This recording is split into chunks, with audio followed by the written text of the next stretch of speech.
Bem-vindos mais uma vez ao canal do Ponto de Vista da Segurança. Meu nome é Vinícius, sou engenheiro de saúde e segurança e o tema do vídeo de hoje é a técnica de análise de risco chamada What If, conhecida como What If, mas também pode ser traduzida e entendida como E se? Ela tem esse nome, né? Porque é uma técnica de levantamento de hipóteses, onde o avaliador, né, o analista de segurança, vai estar tentando antecipar situações, né, de eventos indesejáveis, situações que possam levar a algum evento indesejável, situações de risco propriamente ditas. Essa técnica, né, ela lembra bastante uma atividade de um vidente, onde tenta antecipar, prever o futuro, prever situações, no caso, né, especificamente situações de risco, prever, antecipar, fazer previsões, né, de eventos indesejáveis, né? Sempre o foco, né, quando a gente está falando de segurança, na hora da aplicação dessa técnica aqui, o What If, sempre o foco é tudo que pode sair de errado, né? Tudo que vai divergir daquilo que seria o ideal pode ser levantado como uma hipótese aqui nessa técnica e se ou também What If. Claro que aqui a gente está sempre falando no campo teórico, né? O futuro não existe, né? O futuro é uma ilusão. Então, quando a gente está mentalizando alguma situação, né? A gente está apenas iludindo, né? A gente está apenas mentalizando uma situação, teorizando uma situação. Então, claro, né, que essas teorizações, essas mentalizações devem ter algum fator lógico, algum fator racional lógico, né? Isso é muito importante, beleza? Né? Que essas teorias, essas hipóteses tenham, né, uma racionalidade bastante avançada para que essa técnica não seja aplicada em vão, apenas no campo teórico e ilusório. Essa técnica, uma característica dela, uma ocasião que valoriza bastante a aplicação da técnica, é fazer uma espécie de brainstorming, né, onde diversas perspectivas apontam hipóteses, apontam situações que podem, né, resultar num evento de risco ou num evento danoso. Então, do ponto de vista, vamos supor, de diversas disciplinas, né, do ponto de vista do engenheiro, do ponto de vista do técnico, do médico, do administrador, do advogado. Diversas disciplinas podem opinar, né, deixar sua perspectiva, deixar seu ponto de vista aqui nessa técnica What If e imaginar o que pode sair de errado e justamente para propor, né, alguma contramedida, alguma resposta para que essa situação de risco não se materialize. Então vamos lá. Você define um objeto de análise, né?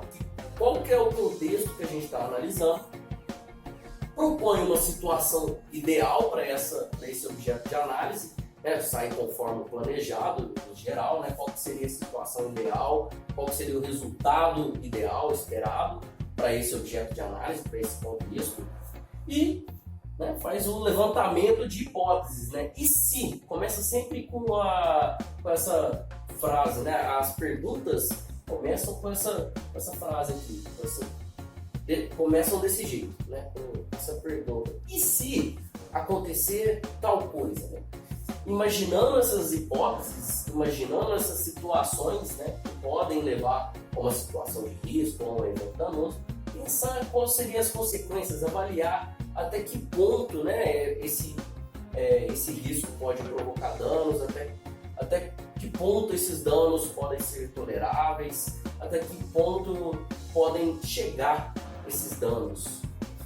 Caso essa situação de risco, essa situação levantada aqui, essa hipótese levantada, se materialize. Então, pensando aqui nessa hipótese, vamos definir a resposta, né? Qual que seria a resposta do sistema, independente de qual nível sistêmico que a gente esteja analisando, pensar, né, qual seriam as respostas, quais seriam as contramedidas para que essa situação não se materialize, ou então, caso se materialize, né, qual seria a emergência, né? Qual seria a resposta em caso de materialização para amenizar essas consequências aqui e amenizar os danos aqui já definidos, beleza? Então, explicado já o método dessa técnica What If, vamos aplicar um exemplo. E o contexto desse exemplo não poderia ser diferente, é a pandemia de Covid-19. O objeto de análise aqui, nesse exemplo que eu trouxe de aplicação dessa técnica hoje, é a pandemia de Covid-19. Beleza? Então, com todas as variáveis que envolvem essa pandemia, né? O mecanismo de transmissão, os danos sistêmicos, os danos individuais, né? Qual que é o objetivo, conforme a gente já fez diversas análises aí ao longo do canal, aí, ao longo das postagens do canal, a gente já fez diversas análises. O objetivo do sistema, o ideal para o sistema como um todo, né, seja micro ou macro ou individual, o ideal é conter o vírus, conter, se as transmissões não acontecerem, o vírus não se propaga e ele, teoricamente e inevitavelmente, perde esse confronto contra a raça humana, né? Se o vírus for contido, não houver como se propagar por entre os seres humanos, que seria o caso de uma vacinação em massa, por exemplo, né? Uma imunização. O que é imunização? Uma pessoa, o ser humano, se torna imune ao vírus, ele não contrai o vírus e não transmite o vírus depois que o ser humano já está vacinado. Então seria uma forma de conter, uma forma efetiva, né? E eficaz e eficiente de conter o vírus, seria através da imunização coletiva global. Como ainda não existe essa possibilidade, né, a gente precisa de adotar outras medidas, outros meios, né, outras respostas para atingir essa situação ideal aqui de conter o avanço do vírus, beleza? Porque com o avanço do vírus é que os danos ocorrem. Muito bem, então continuando aqui na aplicação, aqui no nosso exemplo de aplicação da técnica PC, eu levantei algumas hipóteses, beleza? De apenas uma perspectiva, apenas da minha perspectiva como engenheiro de segurança, através dos meus estudos. Então levantei algumas hipóteses aqui pessoais. Outros profissionais poderiam levantar hipóteses diferentes. A aplicação seria a interpretação da técnica, a aplicação seria de certo modo com algumas diferenças básicas, beleza? Mas do ponto de vista da segurança, essas aqui, ao meu ver, são as principais hipóteses a serem levantadas, independente do nível sistêmico que a gente estiver analisando. Muito bem, a hipótese número 1 é a seguinte: e se uma pessoa de casa ou uma pessoa do trabalho apresenta sintomas de Covid-19? Vamos supor que uma pessoa da minha casa, por exemplo, nesse momento eu tô gripado. Os sintomas não se assemelham, no meu caso aqui, não se assemelham muito ao do Covid-19, não estou com tosse e nem com febre, no meu caso não, mas em tempos de pandemia, conforme o ditado, né, todo peido é bosta, né? Então todo sintoma pode estar relacionado a algum tipo de transmissão. Então eu particularmente acionei, né, a mesma resposta que seria se fosse os sintomas de Covid-19. Bom, mas muito bem, vamos imaginar então uma pessoa da sua casa, uma pessoa do seu trabalho que está com sintomas de Covid-19. Ele está tossindo, né? Tossindo e aparenta estar com febre, suando frio, ele apresenta sintomas de cansaço, calafrios. Então é bem característico de Covid-19, vamos supor uma pessoa do seu trabalho que trabalha próximo de você. Qual que é a consequência disso, né? Você está próximo de uma pessoa doente, você tem uma exposição aumentada, porque essa pessoa está com o vírus no organismo e ela está transmitindo o vírus, está contaminando diversas superfícies, todas as superfícies onde ele transita, onde permanece, principalmente onde permanece, né? É bastante provável que ele contamine com as gotículas contaminadas, né? Através da fala, da tosse e também os objetos que toca, né? Porque ele pode estar contaminando as superfícies por onde ele permanece, contaminando a mão, a tossina na mão, se for o caso, e contamina outros objetos também, e essas gotículas contaminadas podem atingir uma pessoa que está próxima. No caso aí, se você é uma pessoa do seu trabalho ali, você pode compartilhar algumas superfícies desse ambiente, você pode compartilhar alguns objetos, né? Então você vai estar mais exposto à contaminação, o vírus vai estar próximo de você, se for o caso, né, de uma pessoa do seu círculo próximo, né, ou da sua casa também, ou do seu trabalho, se ela estiver doente, apresentando sintomas de Covid-19, ou se ela testar positivo, né? Na verdade, a pessoa com sintomas de Covid-19 tem mais probabilidade de transmitir o Covid-19 do que uma pessoa que testou positivo, mas não apresenta sintomas. Mas enfim, essa é uma discussão para um próximo vídeo. A resposta, então, seria acionar um controle de vetores.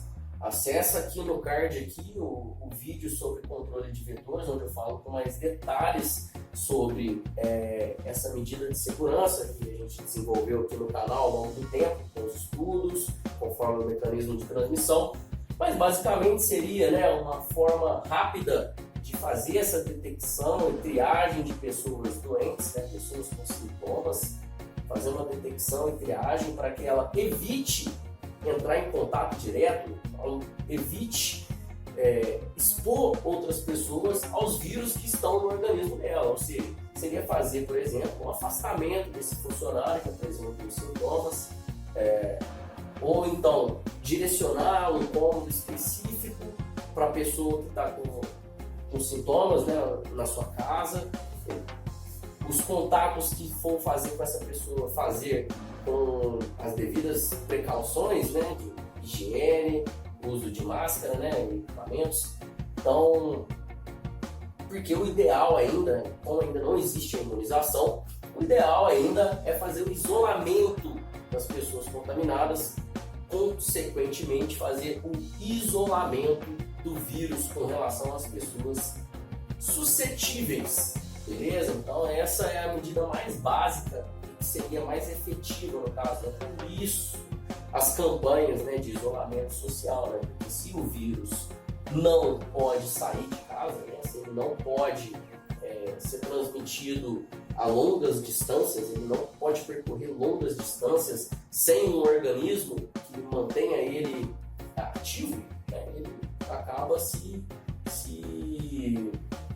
sucumbindo, né, ao próprio organismo que o combate, ou então ele mata o organismo. Vamos dizer assim, uma pessoa que morre de Covid-19, ela não mantém o vírus ativo, né, no organismo, porque o próprio organismo não sustenta o vírus, né, o próprio organismo está morto.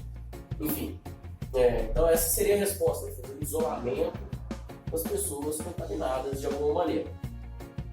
E isso, consequentemente, né, ia reduzir a exposição das pessoas suscetíveis. A segunda hipótese é o seguinte: e se uma pessoa do grupo de risco faz parte da minha casa ou do meu trabalho?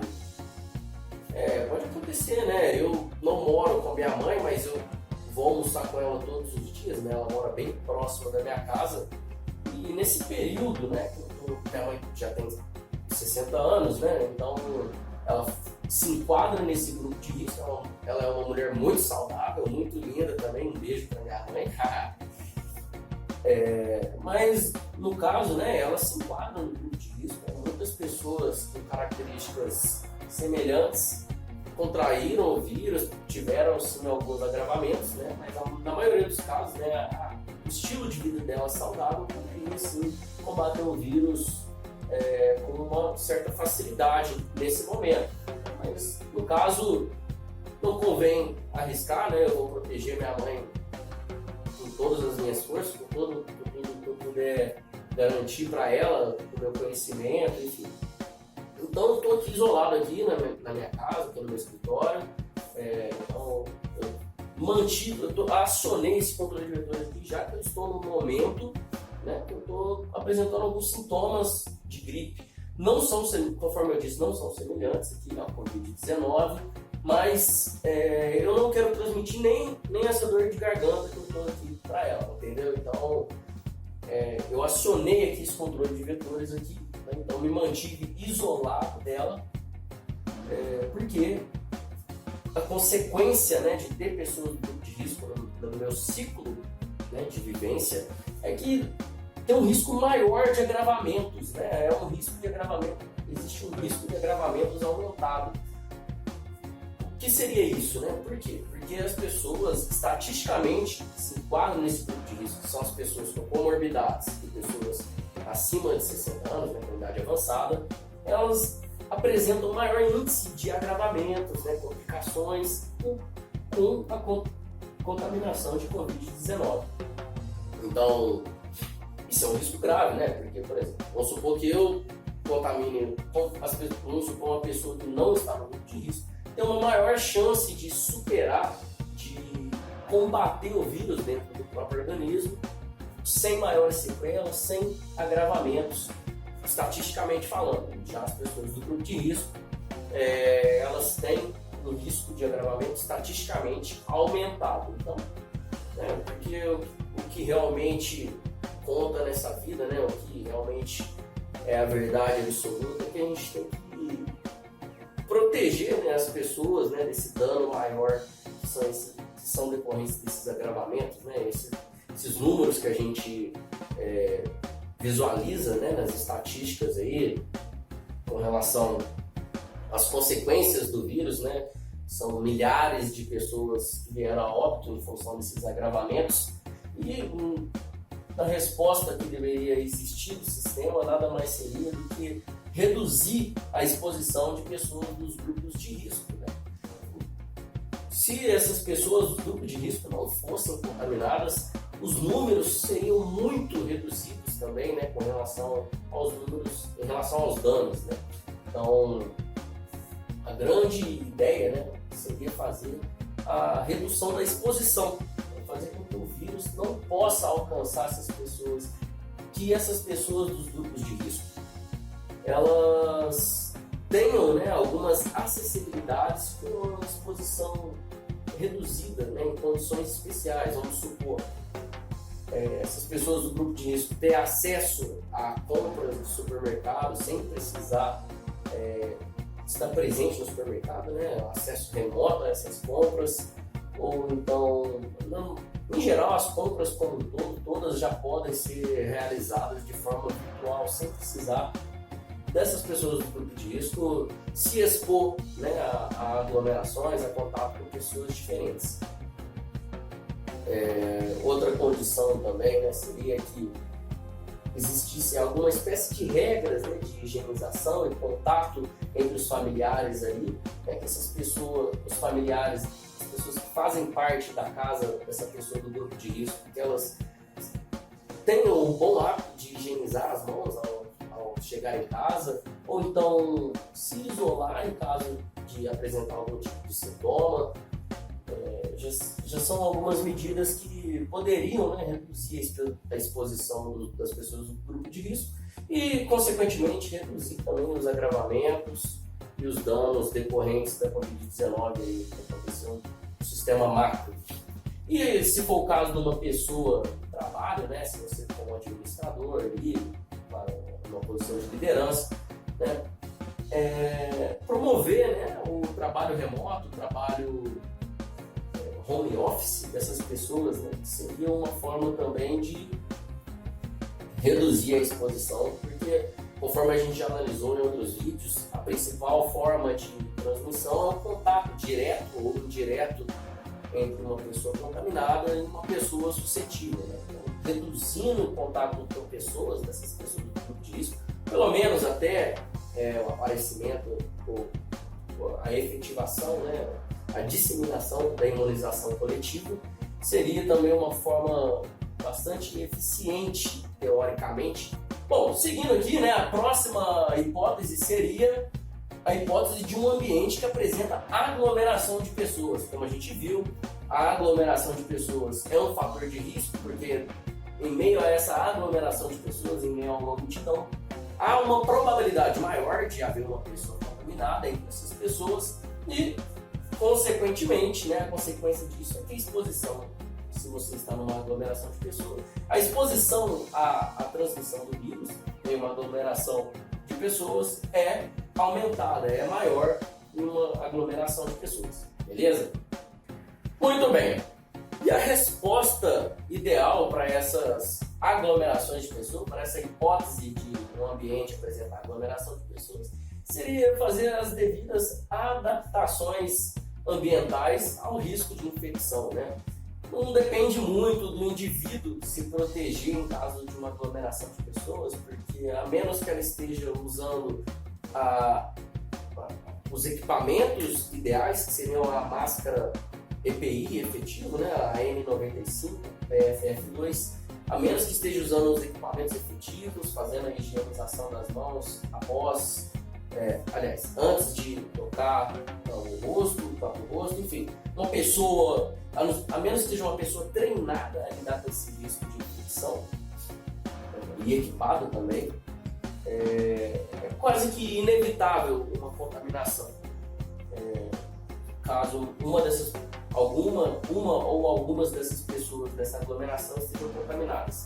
Então cabe também ao responsável por esse ambiente, né, adotar as devidas medidas preventivas aí de adaptação desse ambiente. O que seria, né? Promover, né, adaptar a ventilação desse ambiente, né, porque é importante a troca de ar nesses ambientes onde há aglomerações, para que o vírus não permaneça suspenso, né, nas gotículas contaminadas em um determinado ambiente, né? Então a ventilação é um fator importante, o distanciamento também é um fator importante, né, quando sempre que possível, né, porque a gente já sabe que existem alguns casos onde não é possível esse distanciamento, mas esse distanciamento com demarcação de solo, sinalização, né, a obrigatoriedade e a efetividade do uso de máscara, né, seria o uso da autoridade para que as pessoas se mantenham com o uso das máscaras, né, também oferecer recursos, né, de higienização das mãos nesses ambientes e também, sempre que possível, né, o controle de acesso, né, para que não haja aglomeração de pessoas em determinados pontos desse ambiente ou para que não haja excesso, superlotação desse ambiente, para que seja mais fácil manter o distanciamento social nesse determinado ambiente, né? Então cabe muito também ao responsável pelo ambiente fazer essas adaptações, mais ao responsável pelo ambiente, né, no caso da compreensão do vírus, do objetivo, no caso de evitar essa consequência de aumento da exposição, cabe mais ao responsável pelo ambiente do que o próprio indivíduo que está nesse ambiente, né? Também cabe a ele se proteger, né, mas há um fator de influência muito maior ao responsável pelo ambiente do que ao próprio indivíduo que está nesse ambiente com aglomerações. Claro, né, ao indivíduo, né, o ideal mesmo seria evitar, né, estar presente em aglomeração de pessoas. Essa é a resposta mais lógica de todas. Por fim, mais ou menos importante, e se houver alguma atividade que exija contato entre pessoas, né? Então esse é o principal fator de contaminação, é um dos principais fatores de contaminação, é o contato direto entre as pessoas, né? Vamos supor aí uma atividade onde é necessário uma pessoa tocar outra, uma atividade, sei lá, médica, por exemplo, ou uma atividade física, vamos supor, nas prática de artes marciais, que seja, né? Ou então um simples relacionamento entre namorados. O que vai acontecer se essas atividades acontecerem recorrentemente? Vai haver um aumento da exposição. Vamos supor, olha a coincidência, né? Que a sua namorada, a minha namorada, está contaminada, né? Está apresentando sintomas de gripe, sintomas de Covid-19. Então, a consequência disso é que a pessoa que tem contato com essa pessoa aí, que está contaminada, que não fez o devido controle de vetores, ela vai ter exposição aumentada. Isso significa, a exposição aumentada, que ela ficou mais próxima de contrair o vírus que estava no outro indivíduo, né? Então, em alguns casos vai acontecer sim a contaminação e também vai apresentar sintomas. que foi o caso aqui que aconteceu comigo, né? Não são sintomas de Covid-19, mas os sintomas da gripe comum são bastante semelhantes, principalmente na forma de transmissão. A resposta, né, é adotar medidas de precaução padrão e de contato, sempre que houver essa hipótese, que essa situação de uma atividade entre pessoas, né? Então, essas medidas de precaução padrão são aquelas de hospitais, né, que onde sempre que tiver contato com uma pessoa doente, você fazer a higiene das mãos, permanecer de máscara próximo das pessoas que você vai manter contato, né, de preferência de máscara. Claro, né, se uma pessoa, por exemplo, igual foi minha namorada, né, uma pessoa muito próxima, uma pessoa de relacionamento, dorme na mesma cama, né, é impossível ficar de máscara próximo dela o tempo todo, né? Seria o ideal, seria evitar, né, o contato muito íntimo, né, nesse momento, né, pelo menos durante ela tiver a apresentação dos sintomas dela, que não foi o caso. Mas e sempre que houver algum tipo de contato, né, de preferência que seja o mínimo, sempre que houver esse tipo de contato, que faça a devida higiene das mãos, né, que tenha um ambiente separado para essa pessoa permanecer. Claro, né, em algumas casas vão haver algumas atividades que exijam, né, o contato entre pessoas, alguns casos que são inevitáveis, né? Então, que seja reduzido nesse momento de pandemia, esse contato entre pessoas, e sempre que não for possível evitar, né, adotar as devidas medidas ali de esterilização das mãos, principalmente, né, de limpeza do ambiente onde permanecem pessoas diferentes, onde há contato entre pessoas, também seria uma medida aí de resposta a essa ocasião. Bom, pessoal, então essas aqui foram as hipóteses apresentadas aqui no canal, no vídeo de hoje. E conforme eu disse, né, essa técnica, o ideal é que seja aplicada numa espécie de brainstorm, né, numa espécie de levantamento de hipóteses de diversas perspectivas de pessoas diferentes, de disciplinas diferentes, para que enriqueça, valorize mais a técnica. Não foi o caso aqui, né, desse exemplo, que eu trouxe aqui como apenas a título de exemplo, essas hipóteses aqui que eu levantei, mas o ideal seria, né, com diversas perspectivas. É uma técnica muito poderosa, né, porque ela antecipa situações indesejáveis, claro, pelo campo teórico e da ilusão, mas ela pode sim, né, ser bastante efetiva no sentido de atingir esse objetivo, né? Uma vez que você já está preparado para situações indesejáveis, beleza? Uma situação aqui, né, aproveitando esse período do ano, né, são agora as festas de final de ano, festa de Natal, onde a nossa cultura sempre nos levou a fazer as reuniões familiares, né? Muitas famílias se reúnem apenas no Natal, né? Então eu vou deixar a minha singela opinião aqui, a minha humilde opinião profissional a respeito dessa circunstância, né? Porque é um fator cultural muito importante, né? A gente já fez em algumas análises aqui no canal, a gente já discutiu que essas reuniões são... o fator cultural é muito influente, né, no comportamento do Brasil como um todo. Eu vou deixar minha opinião aqui, né? E se, né, houver alguma aglomeração de pessoas, né, nessas reuniões de família, qual que é a minha opinião? A consequência é a mesma, né? A exposição também será aumentada. Sempre que houver aglomeração de pessoas, vai haver algum tipo de exposição aumentada. Mas na minha perspectiva, essas reuniões não precisam ser canceladas, a reunião familiar. O ideal seria que fossem grupos menores de pessoas, né? Vamos reunir apenas, sei lá, os mais chegados dessa vez, vamos juntar apenas os mais próximos, né? Que seja. Essa é a minha resposta, essa seria a minha resposta, né? A minha adaptação para esse caso aqui de uma aglomeração de pessoas em uma reunião familiar de final de ano, seria que houvesse uma redução dessa aglomeração, já seria um fator positivo, né?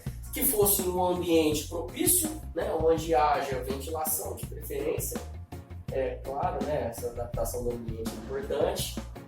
com recursos, né, de higiene das mãos, e principalmente, o principal fator aqui, né, de resposta para essa condição aqui de aglomeração de pessoas, quase que inevitável das reuniões de final de ano, reuniões familiares, seria o controle de vetores, né?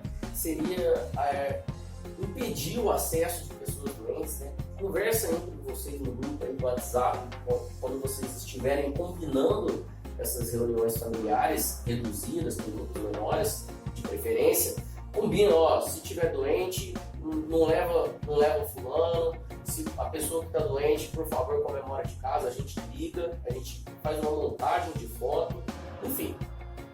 A pessoa pode estar presente virtualmente e principalmente espiritualmente, né, que é o sentido da coisa, né? Não é a presença, não é apenas a presença física da pessoa nessas reuniões familiares que importa, sim a reunião do sentimento, a reunião espiritual, né?